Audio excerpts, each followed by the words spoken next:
हमें आदित्य को सुनना है। फरमाइश भी आई है कि वो जो पैरोडियां जो टीवी पर हमारा आदित्य पढ़ता है, आप लगातार उसको न्यूज़ 18 इंडिया में सुनते रहते होंगे, तो मैं उनको बुलाना चाहता हूं। उनका तेवर अलग है। राजनीति पर आज बातें कम हुई हैं, हमने देश पर चर्चा कर ली, हमने तमाम समसामयिक बातों पर चर्चा कर ली।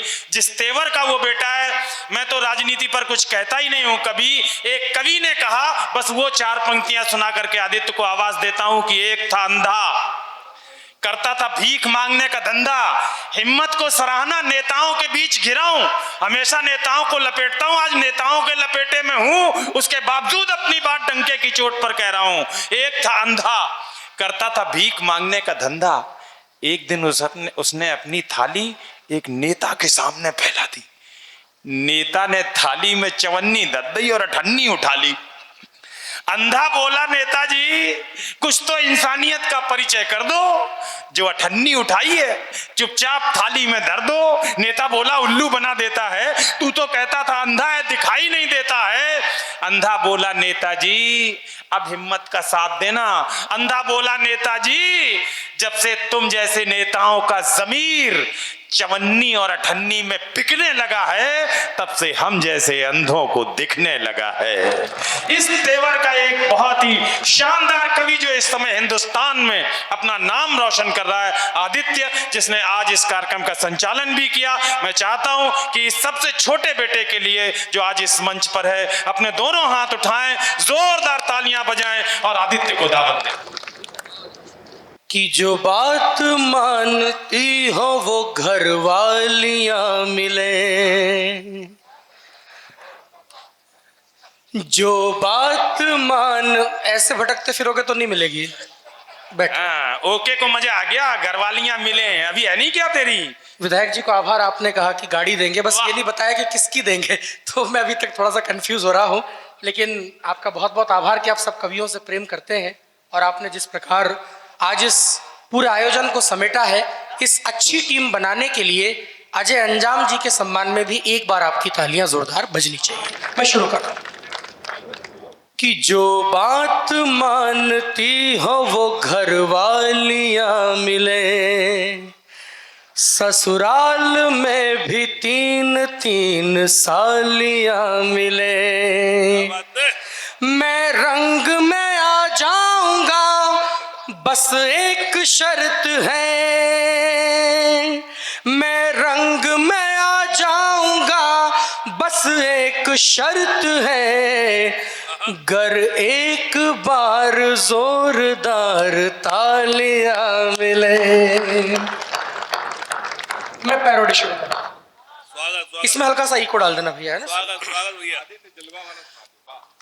तो चंदा मेरे राम का, पेटी मेरे राम की, चंदा मेरे राम का, पेटी मेरे राम की, चढ़ावे के लोभ में श्रद्धा क्यों नीलाम की। खायो रे खायो रे खायो रे खायो रे खायो रे खायो रे खायो रे खायो रे खायो रे खायो रे खायो रे खायो रे, राम को धन खायो, राम को धन खायो, भक्तों को मन खायो, कोठारी बंधुओं का कफन बेचन खायो, राम को धन खायो। फिर अपनों से हारी अयोध्या दशरथ नंदन की, फौज है चोरन की, दलाली का दंश है, मारीचों के अंश है, राम जी के राज में रावण के वंश है। खायो रे खायो रे खायो रे खायो रे खायो रे खायो रे खायो रे खायो रे, राम को धन खायो, राम को धन खायो। मैं वाह भाई आदित्य भाई, वाह। मैं बस इतना जानना चाहती हूँ, आप सबके बीच में मुझे नहीं पता कि कहाँ तक बात पहुँचेगी। ये मेरे जीवन का सौभाग्य है आदरणीय, कि बिना किसी चाटुकारिता के, मैं स्पष्ट कर रही हूँ, रेखांकित कर रही हूँ, जो लोग मुझे जानते हैं वो इस बात को स्वीकार करते हैं, बिना किसी चाटुकारिता के मेरा ये सौभाग्य है कि बजरंगबली की कृपा से प्राण प्रतिष्ठा समारोह में आमंत्रित होने वाली देश की एकमात्र कवित्री आपके सामने खड़ी है। ये सौभाग्य का विषय है मेरे लिए, लेकिन मेरे जीवन में ये भी शायद दुर्भाग्य आना बदा था। मैं ये जानना चाहती हूँ कि सोने की लंका को जीत कर त्याग देने वाले मर्यादा पुरुषोत्तम राम के भव्य मंदिर पर सोने की चोरी हो गई, चांदी की चोरी हो गई। ये किस प्रकार के राम राज्य की स्थापना है, मैं ये जानना चाहती हूँ। आपकी तालियां थोड़ी मुझे कमजोर दिखी। मैं ये तो नहीं कहूँगी, आपके बीच में तो नहीं कहूँगी कि आप डरे हुए हैं, लेकिन मेरे मन में मुझे ये कहते हुए हिचक ना हो, किसी भी मंच से ये कहते हुए मैं हकलाऊं ना, इसके लिए आपकी तालियां बड़ी होना बहुत आवश्यक है। मैं बस ये पूछना चाहती हूं कि प्राण प्रतिष्ठा की खुशियां बासी अखबार बना डाला। मुझे इस बात पर गर्व है, लेकिन 4 पंक्तियां मैं पढ़ रही हूं। यदि कविता तिवारी आपके घर की बिटिया साहस कर रही है तो उसको हिम्मत आप ही दे सकते हैं। सुने, प्राण प्रतिष्ठा की खुशियां बासी अखबार बना डाला। भक्तों के विश्वास को शायद तार तार बना डाला। राम लला के मंदिर में चोरी करने वालों ने कार सेवकों के बलिदानों का व्यापार बना डाला।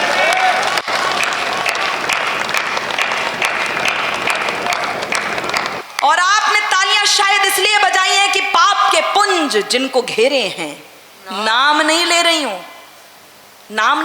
हूं, और मेरी बात से जो सहमत ना हो वो चंपत हो सकते हैं यहां से। पाप के पुंज जिनको घेरे हैं उनके जीवन में बस अंधेरे हैं। राम का नाम जप अरे मूर्ख, राम मेरे हैं राम तेरे हैं। तब कह रही हूं मर्यादा का मान बढ़ाने। क्या होती है राम राज्य की स्थापना, किस प्रकार की कशमश। अच्छा, मैंने स्वीकार कर लिया आपका सम्मान। नहीं देखिए, आप खामखा इतनी दूर आएंगी। मैंने स्वीकार कर लिया। बहुत बहुत आभार। मर्यादा का मान बढ़ाने। आप घर जा रही हैं कि मंच पर आ रही हैं? मैं आपका आभार स्वीकार, मैं सम्मान स्वीकार करती हूँ। क्यों परिश्रम मत कराइए, बहुत देर से आप अच्छा सुन रही हैं। मैं बहुत आभार, मेरी माता श्री, मैं आपका बहुत आभार व्यक्त करती हूँ। आप अपने स्थान से खड़ी हो गई तो मुझे लगा कि पूरे समाज की नारी प्रतिनिधित्व करते हुए, नारी शक्ति का प्रतिनिधित्व करते हुए आपने मुझे सम्मानित कर दिया। मैं आपका सम्मान स्वीकार करती हूँ, बहुत आभार। मर्यादा का मान बढ़ाने शुच। क्या होती है राम राज्य की स्थापना, क्यों चाहिए राम? अंतिम पंक्ति पर यदि एक एक व्यक्ति के हाथ खड़े हो जाएंगे तो मुझे लगेगा कि मैं बुद्धूना भले पहली बार आई हूं, लेकिन अजय भैया ने मेरे प्रति न्याय कर दिया। मर्यादा का मान बढ़ाने, शुचिता जन जन तक पहुंचाने, अहंकार को धूल चटाने, आदर्शों का पाठ पढ़ाने, यानी बुनकर ताने बाने, बिखरी मानवता अपनाने, दीन दुखी की लाज बचाने, कर ले होंगे सफल बहाने। सुन लो भारत भाग्य विधाता, लखन लाल के अग्रज भ्राता, रवि कुल भूषण दशरथ नंदन, सरयू का तट तुम्हें बुलाता। दावानल घिर सैन्य बनाकर जोड़ रहा है कुत्सित नाता, उनके यही कुकृत्य देख कर चीख रही है भारत माता, चीख रही है भारत माता, चीख। अवध पधारे बिना तुम्हारे संकल्पना अधूरी है, पुनः शिला बन गई अहिल्या, यह कैसी मजबूरी है। कुछ काल्पनिक बताते तुमको, अतः बढ़ रही दूरी है। स्वर्णिम प्राप्त देशा सुनकर हुई शाम सिंदूरी है। क्या तुमने संताप सहे, क्या तुमने संताप सहे, बतलाना बहुत जरूरी है। इसीलिए है राम धरा पर आना बहुत जरूरी है, आना बहुत जरूरी है। इसीलिए है राम धरा पर आना बहुत जरूरी है।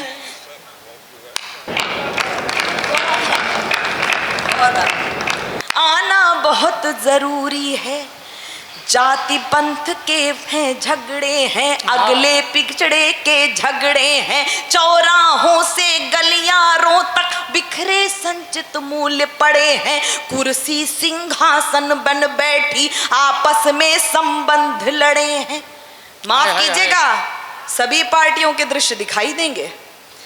जाति पंथ कुनबे उभरे हैं, अगड़े पिछड़े के झगड़े हैं, चौराहों से गलियारों तक बिखरे संचित मूल्य खड़े हैं, कुर्सी सिंहासन बन बैठी आपस में संबंध लड़े हैं, कोई किसी का नहीं जगत में अपनी जिद पर सभी अड़े हैं, लथपथ रक्त रंजिता कब तक भार सहेगी भारत माता, क्या तुम भूल गए हो भगवान त्रेता से कलयुग का नाता, उपदेशों से नहीं सुनेगा मानव अति मगरूरी है, दर्प दूर कर दुचित मार्ग दिखलाना बहुत जरूरी है, लोहित हुई दिशाओं को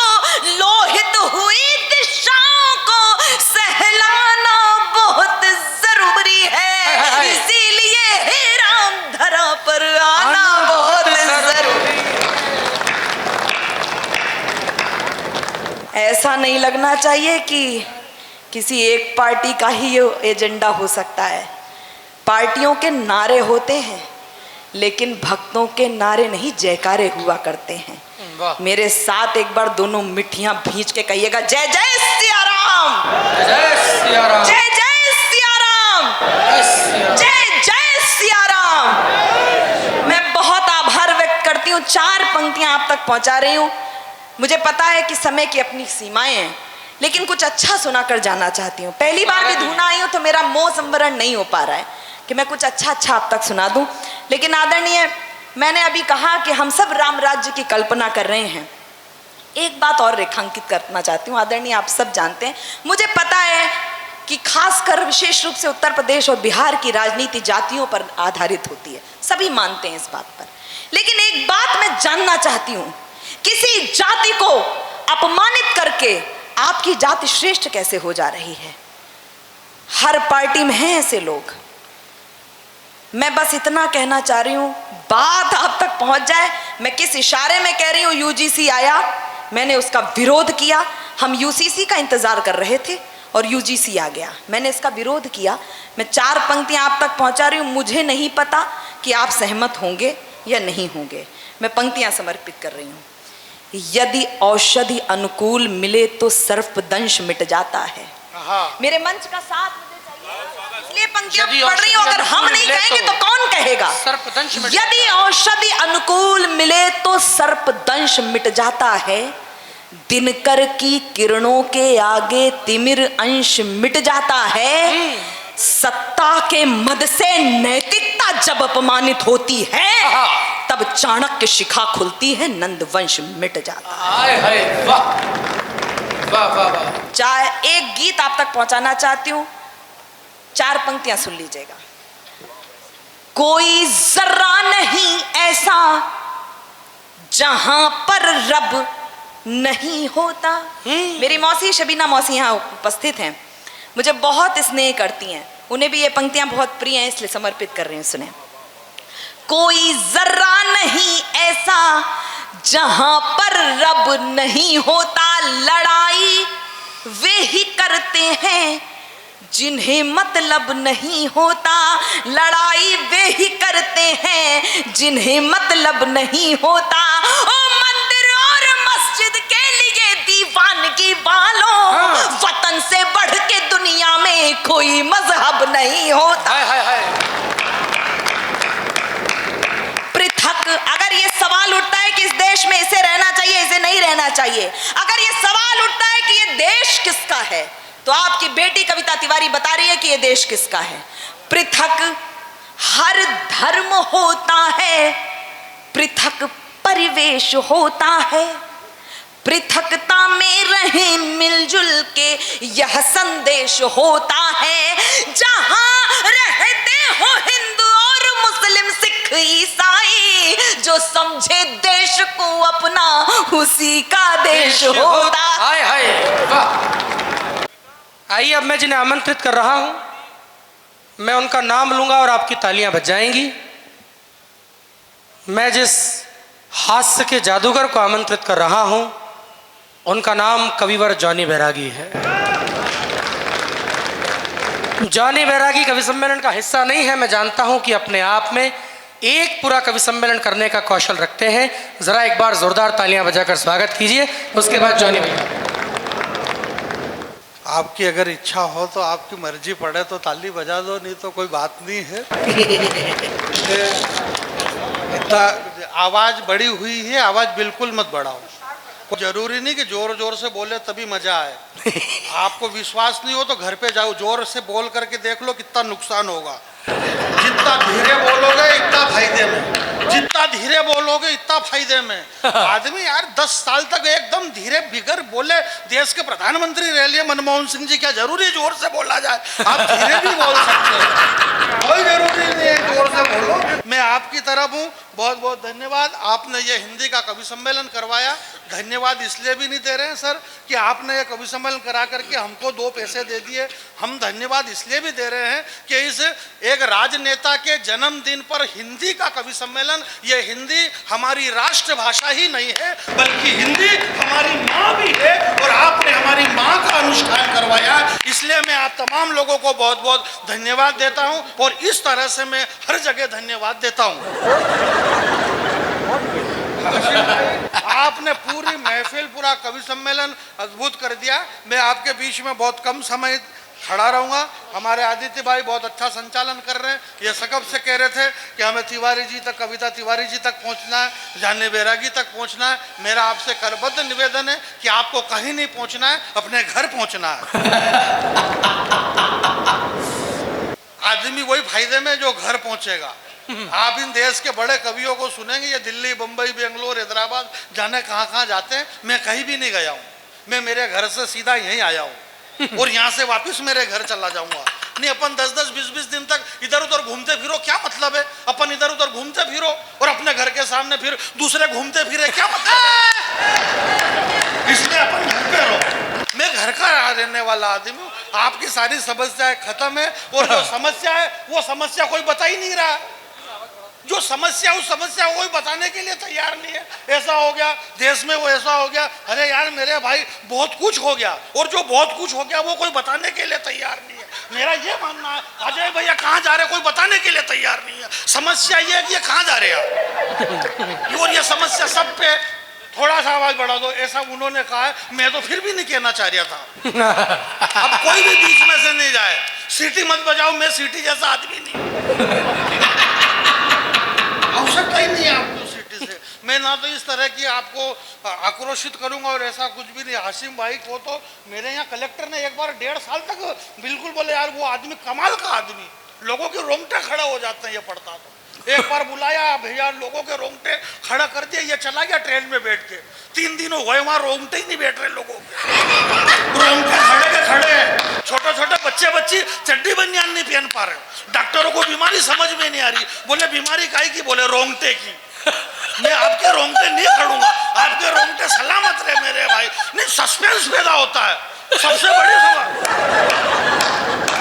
मेरे को आज तक ये समझ में, कविता तिवारी को मेरे अभी पढ़ना था, पर वो सिर्फ इस चक्कर में नहीं पढ़ पाई कि वो इस चक्कर में डिप्रेशन में चली गई कि इन्होंने कहा, आसिम भाई ने, कि मेरे को इस बात का गर्व है कि मैं मुसलमान हूँ। अब इसका दिमाग खराब कि ये क्यों मुसलमान है, ये क्यों मुसलमान है। मेरे से क्या बोले, जानी भैया ये क्यों मुसलमान है। मैंने कहा तू तिवारी क्यों है, बोले मेरे पापा तिवारी है। मैंने कहा इसके पापा भी मुसलमान है तो ये मुसलमान है, इसमें कौन सी नई बात है। सामान्य सी बात है, समय बहुत कम है अजय भैया, समय इतना कम है।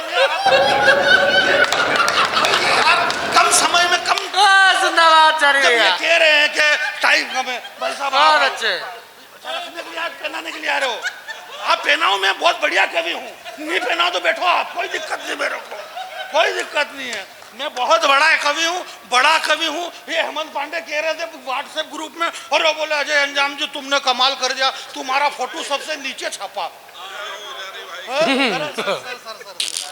बहुत बहुत धन्यवाद हमारे विधायक महोदय, भूतपूर्व विधायक महोदय। और आप इस बात की चिंता मत करना कि लोग क्या कहेंगे। आपने जो प्रोग्राम किया वो अद्भुत किया है। यहाँ विद्वान लोग बैठे हुए हैं, दुनिया की सारी रामायण पढ़ लेना, वाल्मीकि रामायण पढ़ लेना, कम पढ़ लेना, मलयालम, तेलुगु, मानस, कुछ भी पढ़ लेना।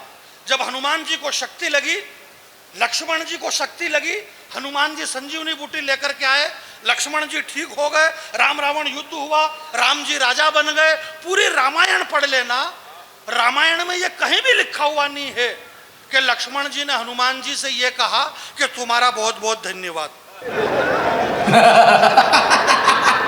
हनुमान जी को लक्ष्मण जी धन्यवाद दे या ना दे, इससे हनुमान जी को कोई फर्क नहीं पड़ता है। उन्होंने अपना अच्छा काम करना बंद नहीं किया। आज भी अष्ट सिद्धि नौ निधि के दाता, असवर दीन जानकी माता, आपको कोई धन्यवाद दे या ना दे, आप आपका अच्छा काम करते रहना, किसी की चिंता करने की कोई जरूरत नहीं है। और अगले वर्ष जब कभी सम्मेलन है आप मेरे को बुलाना। एक बात मैं बता रहा हूँ, ऐश्वर्या राय, युक्ता मुखी, लारा दत्ता और प्रियंका चोपड़ा थोड़ा सा आगे। हाशिम भाई कह रहे हैं, बोले जानी भाई थोड़ा सा आगे, ये थोड़ा सा आगे आ गया। मैं तो आगे से ही, मैं आपकी तरह इतना पीछे नहीं जा सकता हूँ भाई। मैं पीछे क्यों जाऊं? आपने जैसे कहा ना कि मौलाना और महाराज देश छोड़ दे, साले यही दोनों नहीं छोड़ रहे हैं।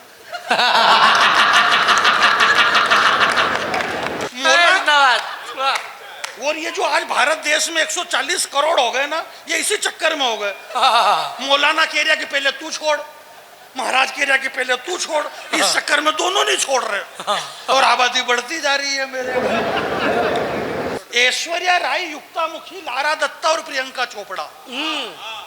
भैया एक नई कविता पहली बार सुनेंगे आप, और अगर इसके पहले आपने सुन रखी है तो चेहरे के हाव भाव ऐसे बनाओ जैसे पहली बार सुन रहे हैं आप।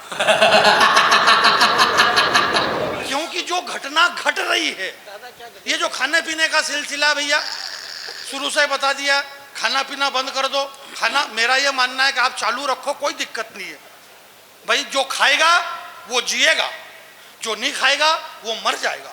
इस देश से नेताजी सुभाष चंद्र बोस चले गए, भगत सिंह चले गए, सुखदेव चले गए, चंद्रशेखर आजाद चले गए, महात्मा गांधी चले गए। ये क्यों चले गए? क्योंकि इन्होंने कुछ भी नहीं खाया, इसलिए ये चले गए। हम लोग अभी तक जिंदा हैं क्योंकि हमने खाया है। जो खाएगा वो जिएगा, इसलिए आप खाएंगे, कोई दिक्कत नहीं। खाओ पियो ऐश करो, बस संसद में घाटे का बजट मत पेश करो। और ये कौन चिल्ला रहा कि खा गए खा गए? ये भाई साहब वही चिल्ला रहे जिनको खुद को खाने को नहीं मिला। इसलिए कोई दिक्कत नहीं है। क्या क्या नहीं खाया जा रहा है यार मेरे भाई, जबरदस्ती का लोट ले रहे हो। देश देश देश देश यार, ये देश कैसे चल रहा है? सब अपने अपने झगड़े कर रहे हैं। मौलाना साहब कह रहे बोले देश शरीयत से चलेगा, कुरान से चलेगा। महाराज कह रहा बोले गीता से चलेगा, सनातन से चलेगा। कोई कह रहा बोले ये नागपुर से चलेगा, ये कह रहा कि ये ऐसे चलेगा। अरे उस देश से तो पूछो रे कि तू कैसे चलेगा। उस देश से तो पूछो, और देश से पूछा हाशिम भाई के कैसे चलेगा, तो देश ने कहा कि मेरे को चलने ही कहाँ दे रहे हो रे तुम। हाँ, मैं तो खड़ा हूँ। बोले कब से खड़ा हो? बोले जब देखो तब मोदी जी एक ही बात कहते हैं। बोले पूरा देश मेरे साथ खड़ा हुआ है। राहुल गांधी कह रहे बोले देश मेरे साथ खड़ा हुआ है। सोनिया गांधी कह रहे बोले देश मेरे साथ खड़ा हुआ है। कविता तिवारी कह रही बोले इन दिनों देश मेरे साथ खड़ा हुआ है। हाशिम फिरोजाबाद कह रहे बोले देश मुल्क मेरे साथ खड़ा हुआ है। मेरे भाई कोई किसी के साथ नहीं खड़ा हुआ है। मेरा आपसे करबद्ध निवेदन है, आपने देश को खड़ा कर दिया और आप विदेश में घूम रहे हो, तो कम से कम देश को तो बैठने दो मेरे भाई। मैं ये कह रहा हूँ कि क्या कहना चाह रहे हो? मैं अगर आपसे ये कह दूं कि आप ताली बजाना और दोनों हाथ खड़े करो, तो इससे मेरे को कोई लेना देना। ये आपका काम है कि आपको हाथ खड़े करना है कि नहीं करना। मोक्ष मार्ग हाय हाय, देखिएगा, पंक्ति देखिएगा। हालांकि सबसे बड़ा झूठ यही बोला जा रहा है, बोले पंक्ति देखिएगा, जबकि पंक्ति आज तक नहीं दिखी। पंक्ति दिखती नहीं, पंक्ति सुनाई देती है। मोक्ष मार्ग का आप मार्ग देखो, मोक्ष का, मोक्ष मार्ग का जतन अच्छा था, मोक्ष मार्ग का जतन अच्छा था। मोक्ष मार्ग का जतन। मोक्ष मार्ग का उसका जतन अच्छा था। तन से तामसी था पर उसका मन अच्छा था। हाँ, जहां तक मेरी आवाज जा रही, हालांकि वहीं तक जा रही और कहां तक जा रही पर अब ये तीसरी पंक्ति है तो आप सुन लेना जरा और मुझे भी आशीर्वाद दे देना कि अंदर की पीड़ा रुक नहीं रही है कि मोक्ष मार्ग का उसका जतन अच्छा था। हाँ, तन से भले ही तामसी था पर मन अच्छा था। चोरी करके सीना चोरी नहीं करी। अरे यार तुमसे तो वो रावण अच्छा था। हाय हाय हाय, भाई वाह वाह वाह, क्या बात है भैया। चोरी करी पर सीना चोरी नहीं करी। तुमसे तो वो रावण अच्छा था। कोई बात नहीं, मैं ये कह रहा हूं कि ऐश्वर्या राय, युक्ता मुखी, लारा दत्ता और प्रियंका चोपड़ा, क्या गजब का बनाया मालिक ने तुम्हारा थोबड़ा। तुम सबके सब विश्व सुंदरी का खिताब जीती, पर सही सही बताना तुम्हारे साथ क्या क्या बीती। हमारे संस्कार और संस्कृति को कहां पैरों तले रौंदा गया। मेरे भाई, आपने कहा ना कि आफताब और श्रद्धा के 35 टुकड़े करे, ये करे टुकड़े या वो करे टुकड़े। टुकड़े हुए हैं ये अलग बात है, परंतु ये टुकड़े क्यों हुए? यहाँ राजनीति के बड़े लोग बैठे हुए हैं। आचार संहिता लगती है इस देश के अंदर। आचार संहिता का मतलब क्या है? आचार संहिता का मतलब क्या है? आचार संहिता मतलब आचार संहिता। ये किसी के समझ में नहीं आती है, पर ये लगती है। ऐश्वर्या राय, युक्ता मुखी, लारा दत्ता और प्रियंका चोपड़ा, क्या गजब का बनाया मालिक ने तुम्हारा थोबड़ा। तुम सबके सब विश्व सुंदरी का खिताब जीती, पर सही सही बताना तुम्हारे साथ क्या क्या बीती। अरे ऐश्वर्या राय, तूने सिर्फ सुंदरी शब्द चुना है, विश्व सुंदरी का नाम तेरे बाप ने भी नहीं सुना है। विश्व सुंदरी का नाम सुनेगा तो अपने आप को भूल जाएगी, और विश्व सुंदरी का चरित्र सुनेगा तो तेरी आंखें खुल जाएगी। विश्व सुंदरी बनने के लिए जमाने से जूझना पड़ता है, और विश्व सुंदरी बनने के लिए धधकते अंगारों पे कूदना पड़ता है। विश्व सुंदरी तो वो चित्तौड़ की महारानी पद्मिनी थी, जिसकी सुंदरता के आगे आईना तक टूट गया था, और पानी में चेहरा देखा था अलाउद्दीन खिलजी ने, उसका भी पसीना छूट गया था। हाय हाय वाह, जरा दोनों हाथ खड़े करके ताली बजाइए। वापस नीचे कर लो जल्दी। सब कुछ अच्छा था, बस हमारे आयोजकों की इच्छा थी कि अगर सलवार सूट लाल रंग का होता तो थोड़ा सा समाजवादियों को चैन आ जाता, और तो क्या। लेकिन बढ़िया उन्होंने पढ़ा है, दो चार लोगों को समझ में आई है, तो तालियां ढंग से बजा दो फिर एक बार थोड़ी सी। बहुत सारे आरोप पुरुषों पर वो लगा के गई हैं कि पुरुष ऐसे होते हैं वैसे होते हैं। ऐसा कुछ नहीं है। जो भी होते हैं पुरुष अच्छे होते हैं, और वही पुरुष बाद में चल के विधायक भी बनते हैं और पूर्व विधायक भी बनते हैं। पुरुषों पर कोई आरोप स्वीकार नहीं किया जाएगा। और ये सही बात सर आपसे कह रहा हूँ, आप जो हाथ बांध कर बैठे हैं, हरा कुर्ता पहने, आपके हरे रंग के कुर्ते को देखकर मुझे याद आया कि मेरे पास आज की रात एक बहुत कमाल हास्य का कवि है जिसने हरे रंग के कपड़े पहने हैं। मैं आप थोड़ी बुलाओगे, बुलाऊंगा तो मैं ही, फिर भी बुलाना तो मेरे को ही है। इनके हरे कपड़े पहनने के पीछे भी कारण है। बुला दूं? दोनों हाथ उठाओ एक बार जोरदार, इतने से एक बार जोरदार तालियां बजाओ पीछे तक के लोग। आओ माँ सरस्वती को प्रणाम करता हूँ, आप सभी लोगों को प्रणाम करता हूँ। राष्ट्रीय अध्यक्ष जी का आज जन्मदिन है, मैं उनको बधाई देता हूँ, शुभकामनाएं देता हूँ। आप यशस्वी हो, निरोगी रहें और प्रदेश और देश की सेवा के लिए हमेशा तैयार रहें। एक बार राष्ट्रीय अध्यक्ष जी के जन्मदिन के लिए आशीर्वाद देने के लिए आप सारे लोग जरा जोरदार तालियां बजा दीजिए। आदरणीय अलेश जी बैठे हैं। जितने भी कवि अभी तक आए थे सब कह रहे थे पेमेंट कम है, पेमेंट कहीं नहीं मिलता, ये है वो है, सब झूठ है सर। जिसने जितनी पेमेंट तय की थी, विधायक जी ने एक भी ये नहीं कहा कि तुमको 1 रुपया कम मिलेगा। मैंने विधायक जी से कहा कि मैं 1500 रुपये लेता हूं, तो उन्होंने एक बार भी नहीं कहा कि 1 रुपये कम ले लो, पूरे पैसे हमको दिए। रेट मैं इसलिए कम बता रहा हूं कि आप समझिए सारे लोगों को ही कम रेट मिला है आज, लेकिन दिया सबको है उन्होंने।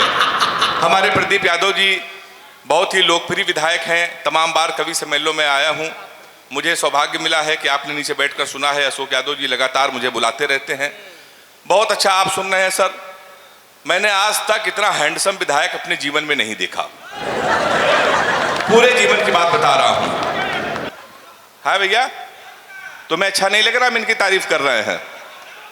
सही बता रहा हूं, इनसे ईमानदार विधायक पूरे उत्तर प्रदेश में नहीं। प्रदीप यादव जी से कितना, इनके इतना सुंदर विधायक कोई नहीं है, इनके इतना विधायक काम करने वाला कोई नहीं है।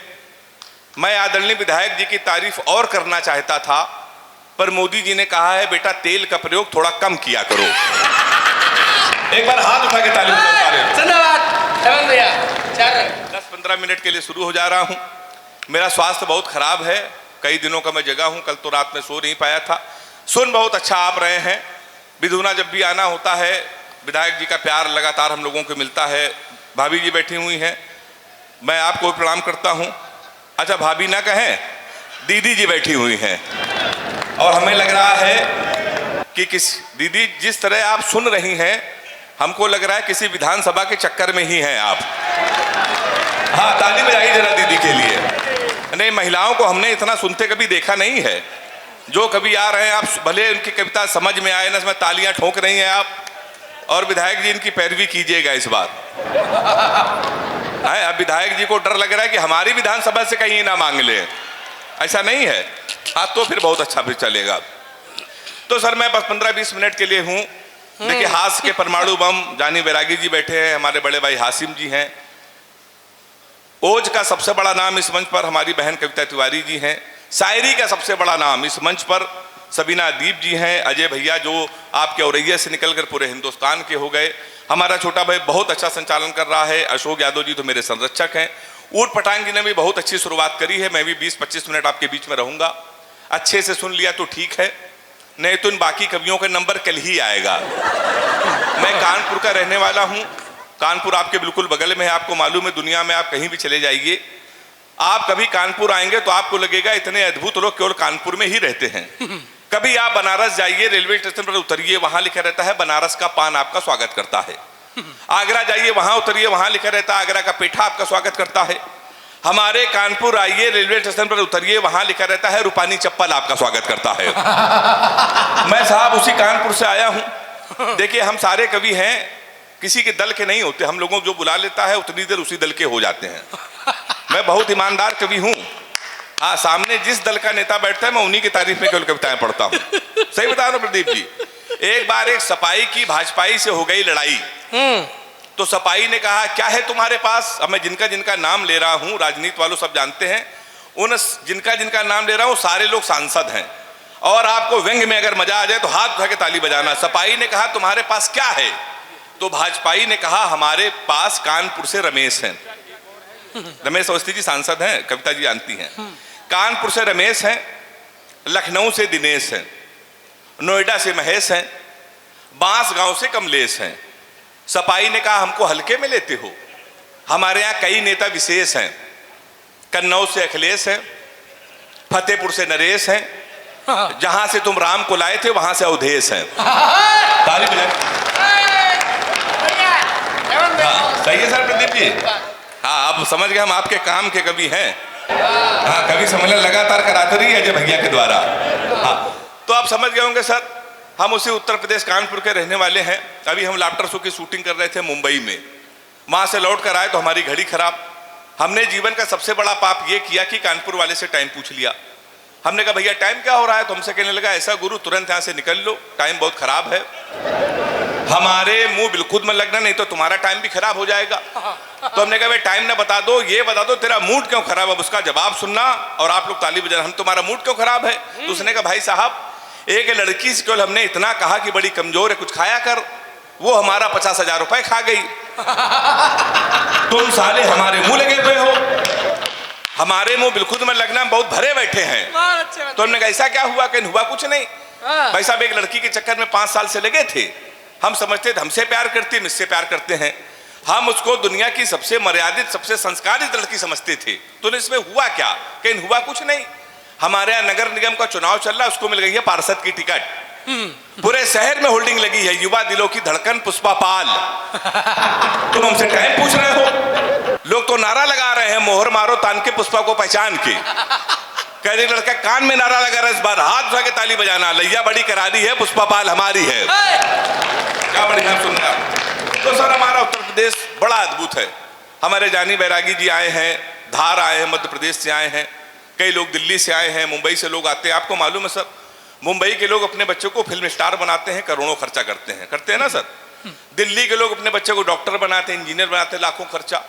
केवल हमारा उत्तर प्रदेश ही एक ऐसा प्रदेश है जहां कैरियर बनाने के लिए ज्यादा खर्चा नहीं है।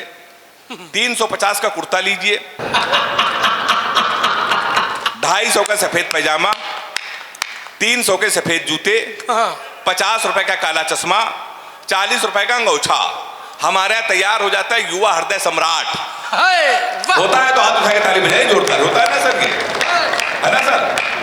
लोग बड़ी तुलना करते हैं, कहने यार तुम्हारे उत्तर प्रदेश के लोग कितने नकारा हैं, कितने आलसी हैं, हमें बड़ा खराब लगता है। कहने पंजाब के लोगों को देखो, हरियाणा के लोगों को देखो, ये स्वर्ण पदक जीत के आते हैं, तुम्हारे उत्तर प्रदेश के लोग, तो हमें बड़ा खराब लगा। मैं पक्का कनपुरिया कवि हूं, उत्तर प्रदेश की बुराई मैं कभी सुन ही नहीं सकता। तो हमने कहा ऐसा नहीं भाई साहब, हरियाणा के बच्चों में और हमारे उत्तर प्रदेश के बच्चों में जमीन आसमान का अंतर है। हरियाणा का बच्चा सुबह 4 बजे जगता है, सबसे पहले जाता है जिम, 4-5 घंटे जिम करता है, मॉर्निंग वॉक करता है, 4-5 किलो फल खाता है, वो सो जाता है। 5 बजे फिर शाम को उठता है, फिर वो जिम जाता है, 2-4 घंटे वॉक करके सो जाता है। कुल मिला के हरियाणा और पंजाब के बच्चे एक दिन में 4-5 घंटे जिम, 4-5 घंटे मॉर्निंग वॉक, शाम को वॉक करते हैं। हमारे उत्तर प्रदेश के लड़के औरैया, बिधुना, कानपुर सुबह 9:30 बजे सो के उठते हैं, वो भी तब जब उनका बाप उनको लतियाता है। सबसे पहले वो जाता है घर के नजदीक पुलिस चौकी, दरोगा जी के साथ एक सेल्फी लेता है, फेसबुक में पोस्ट करता है, नए चौकी इंचार्ज रामकिशोर कनौजिया भाई साहब का सानिध्य प्राप्त हुआ। देखिए दीदी कितना अच्छा सुन रही हैं आप, टिकट पक्की है आपकी इस बार, सही बता रहा हूं आपको, सानिध्य प्राप्त हुआ।